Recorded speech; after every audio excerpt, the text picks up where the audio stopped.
అందరూ మన వాళ్ళే, మన మనుషులే అనుకుంటాం. మన వెనకాలే ఉంటారు కానీ మన వాళ్ళు కాదు.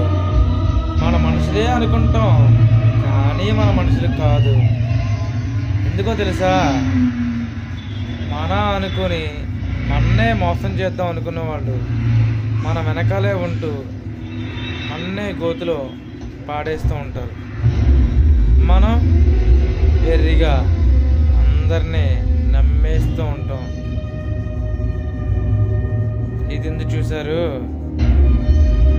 ఇది మంచితనం కాదు, మంచిగా నమ్మించి మోసం చేసేతనం.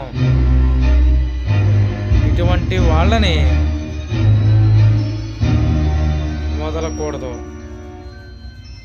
ఏదో రకంగా టైం వస్తుంది, వాళ్ళని ముంచేయాలి అంటే మనమే ముంచేయక్కర్లేదు. ఏదో రకంగా ఆటోమేటిక్గా మునిగిపోతారు.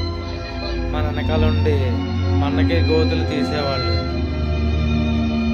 మనం చూస్తూనే ఉండాలి, జరిగేది, జరుగుతున్నది, జరగబోయేది అన్నీ చూస్తూనే ఉండాలి. టైము ఎప్పుడు ఒకలా ఆడుకోదు కదా, అందరినీ అన్ని రకాలుగా ఆడుతూనే ఉంటుంది టైము.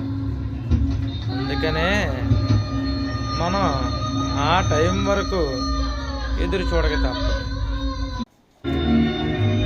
చూసారా, ఇంటి దొంగని ఈశ్వరుడు కూడా పట్టుకోలేరు అంటారు, కానీ అది తప్పు. ఇంటి దొంగని ఈశ్వరుడు పట్టుకోలేడు, కానీ దొరకాల్సిన సమయం వచ్చినప్పుడు ఇంటి దొంగే కాదు అందరూ దొరుకుతారు. కానీ సెకండ్ టైం ఆ సమయం వచ్చినప్పుడు ఇంటి దొంగ, పక్కింటి దొంగ, మన వెనకాల ఉన్నవాడా, మన ముందుండేవాడా అని కాదు, అందరూ దొరుకుతారు. అందరికీ టైం వస్తుంది. ఆ టైం అది వచ్చినప్పుడు చూడటానికి నేను ఉండొచ్చు.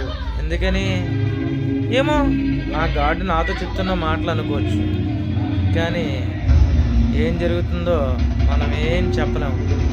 ఇంత చెప్తున్నా నేను కూడా ఏమీ చెప్పలేము అన్నానంటే ఏమో. పోయిన రోజు తిరిగి రాదు, ఉన్న రోజు మనం వదలకూడదు. అన్ని రోజులు మనమే అనుకోవాలి. మనం ఉన్న ఈ